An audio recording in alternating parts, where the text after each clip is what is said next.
Një fluturim i linjës ajrore britanike Jet2 që transportonte 220 pasagjerë nga Tenerife në Birmingham u detyrua të bënte një ulje emergjente në Porto të Portugalisë pasi piloti pësoi një atak në zemër në 30.000 metra lartësi.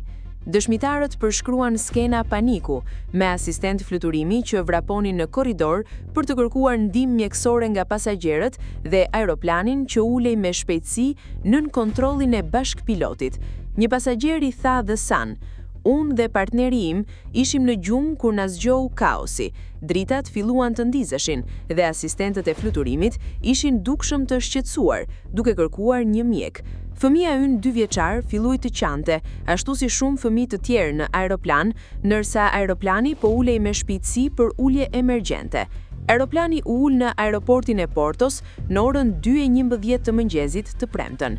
Piloti u dërgua menjëherë në spital, ndërsa pasagjerët u kthyen në Mbretërinë e Bashkuar me ekuipazh të ri dhe një fluturim zëvendësues."